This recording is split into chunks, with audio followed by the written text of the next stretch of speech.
Soulful, inspiration, soulful, inspiration, a little, education, soulful, inspiration, soulful, inspiration, a little, education, you love, learn something, uninspired and tired is a bad combination, and I'm sad to say that's a dark situation, but I'm thinking of you, so I'm glad to say I wrote a letter on behalf of how I feel today. 7 a.m. in the morning, ain't been to sleep. It's been a night type long and a rough type week. I'm meditating my life on the whole, pondering the where, when, how, ifs I can gain control. It's like a spin of the wheel or a roll of the die. They say that you can be a winner at the game of life, but I know the house don't play to lose, so you better know the math, how to make the move. See, I'm a student of the study, how to proper pursue a blunt portion of the profits produced, paying my dues, so I follow the lolly and avoid the fools. But this is trial by fire, so you must stay cool. One rule,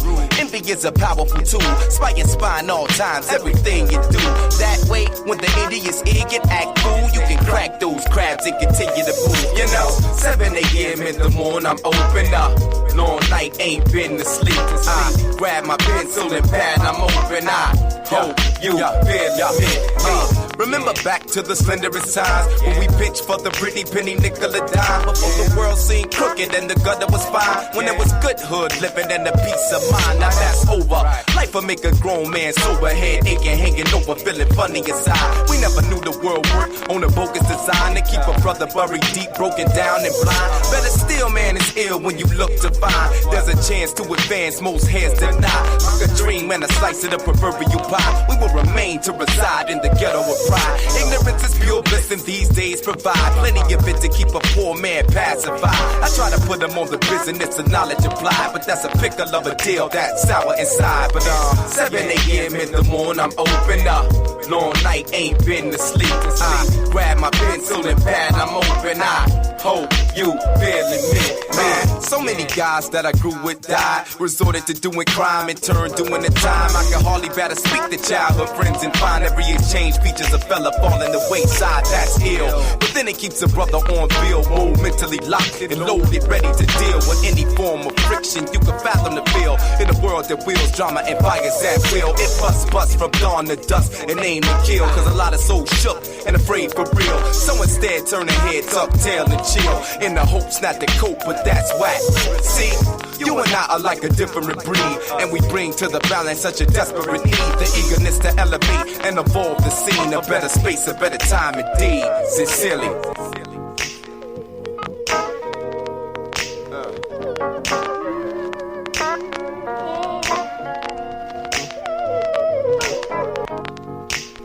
It was the voice of a courageous explorer, a man dedicated to the pursuit of man's knowledge and the expansion of his horizons. Good morning. Here is Nathan Ivey.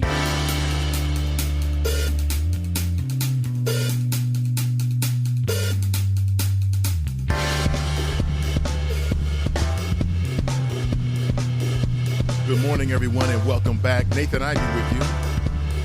TGIF, a beautiful Friday morning in the Queen City. Currently 7:06 a.m. And I want to welcome everyone back to the Nathan Ivey Show. Tell a friend Monday through Friday, 7 a.m.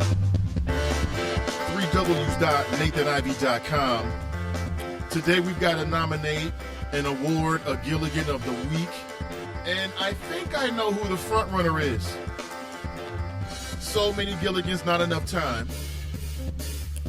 Also, numerous things to discuss. I'll give you some updates on the Zimmerman case. I've already posted a few things, a few items on my personal Facebook page, Nathan Ivey EY, for which I want to talk about this morning. Including a story from a young woman from Columbus. She got a very sad story, some might say. What's her story? What's her deal? Well, she's got a young son. She got a 3.75 GPA. She's got letters of interest from a lot of Ohio colleges, but she hasn't been able to pass the Ohio graduation test requirement. And now she's been making news throughout the state, throughout the region, because people have a lot of sympathy for her. And how do you feel about these state requirements, high school standardized tests? Are they culturally biased? I mean, hell, the girl has a 3.75 GPA. Colleges are interested. We can't let a test stop her from reclaiming or claiming her dreams, can we? No, we can't do that. From what I read, the last time she took the test, she missed it by like 10 points. Now, come on, 10 points, y'all. You know we should just give her those 10 points. Give her the old Dexter Manley, just pass her along, right? Or maybe not. I want to discuss this morning. Okay, if you want to share your thoughts, the best way to do so is join the chat. Can we come up with a name this morning? I've been taking a list of all the names that people have come up with throughout the week. In fact, I first put this out about a week, maybe a week and some days ago. Perhaps today we can all come to some agreement, okay, on a name. And I'm going to take an unofficial poll. But before I get too deep into the show, and before we go further, I got to say what's up to the folks that hold me down. And B was in the chat room first this morning. How you doing, B? Good morning to you. Good morning, Tracy. Good to see you. Hey, good morning, Ed. Mr. Hollywood, what's up? Good morning. Keena's in the house. She writes, I'm here. Good to see you. Glad to have you, Keena. Shauna writes, good morning. Good to see you, Shauna. What's up, Tiffany? She writes, good morning, Nathan and listeners. Good morning, Pat. How are you? Hey, Kelly, good morning to you. Welcome back to the show. Hey, William, good to see you. He writes, good morning as well. What's up, Daryl? He writes, good morning, TGIF. That's right. Jebber writes, good morning. It's the weekend, and I'm ready. Me too. Good morning, Jane. Good to see you. Hey, what's up, Crystal? She writes, good morning, hashtag Team NI. Listen, I got to say thank you very much. Yesterday, I was checking, just the health of the show, the responses that the show has been getting. I'm not sure how aware you are, but not only do I post the show on my Facebook page, my Twitter account, but I post it on all of my accounts. I'm trying to leverage the power of social media to grow what we're doing here. And what I think is really interesting is yesterday at about 8:30 or 9 o'clock or so, I just did a Google search for some search words, some terms that were trending yesterday. And the Nathan Ivey Show was actually trending on the front page of Google under the search for, I believe it was Zimmerman and auction. That idiot, we talked about him yesterday, which means that when anybody in the world put in those search terms, that was giving visibility to the show. And that's only because so many people were actually clicking on it. And again, it starts with the morning folks. It starts with you. So I appreciate you. Thank you very much. If we're not connected on Twitter, you can find me there. Just do a search, Nathan Ivey. If you're not on Google+, if you are on Google+, let's connect as well.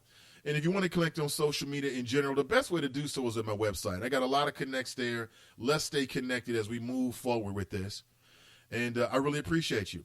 Who is the Gilligan of the week? Sorry about that. Who is the Gilligan of the week? One name comes to mind. George Zimmerman. Let me give you some updates. Yesterday, sometime after we ended the show, the folks who were the website sponsor, who they were going to be the website from which he was going to auction the murder weapon. And how macabre is that? I'm happy to say that, after we ended the show yesterday, I was doing searches throughout the internet, and numerous folks felt the same way we did. It was downright sickening. I'm not sure who it was yesterday. It might have been Tracy. But she was like, well, what if OJ would have wanted to auction off the gloves? That was macabre. And for what I read, usually a weapon of that sort sells for about $200. But yet George Zimmerman was looking for $5,000. So literally trying to cash in off the murder weapon that he used to stalk, confront, and kill young, innocent Trayvon Martin. Very, very, very sad. I'm also sad to report that there were like over 100,000. The last time I checked, it was about 150,000 page views. Now, were these just people who just wanted to look at the train wreck, the crash wreck? Or how many of these 150,000 individuals were seriously interested in putting in a bid for the murder weapon? The weapon that killed young innocent Trayvon Martin. Very, very sad and sick, in my opinion. Then I read late last night, right before I turned it in, that the coward George Zimmerman had found another website, another platform for which he was going to auction off the murder weapon that he used to kill young innocent Trayvon Martin. So, everyone's different. Everyone's got a different threshold. If one website wants to shut it down, another one will. I posted, as a matter of fact, I just copied and pasted and posted the description. It appears it was written by the coward George Zimmerman. And the description he was using to sell off the item, to auction off the weapon, right? As a part of the description, he writes that the Smithsonian had some interest in acquiring that weapon. And I'm thinking, that's what the hell they do with the Smithsonian now? After a couple of clicks and checks, I found out that the good folks at the Smithsonian said they never have ever inquired or ever offered any interest in that particular weapon. So now we already know that Zimmerman is a liar. Now he's lying right in the public spaces just in an effort to get money. I mean, why would you say the Smithsonian? As if those folks weren't going to try to shout you down and set the record straight. Or maybe they did on the low, say they wanted to. I don't know. I think I'm going to believe the Smithsonian on this one.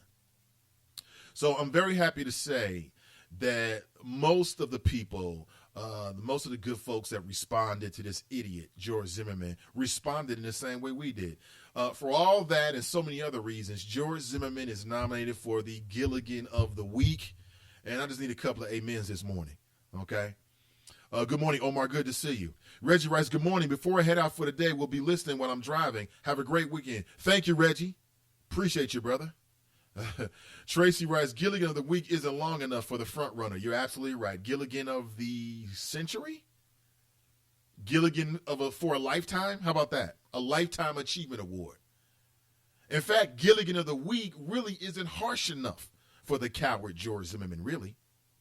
Daryl writes, sucker George Zimmerman is the unanimous winner for the Gilligan of the Week Award. Yes, sir. Tonika writes, good morning, my good folks of Team NI. Absolutely. Good to see you, Tonika. Good to see you. Good morning, Carolyn. What's up, Mike? Tracy writes, the state's test should be graded on a scale. This pass or fail score is unfair. There have been kids with a 4.0 who missed by 1 point. Let's talk about that for a second.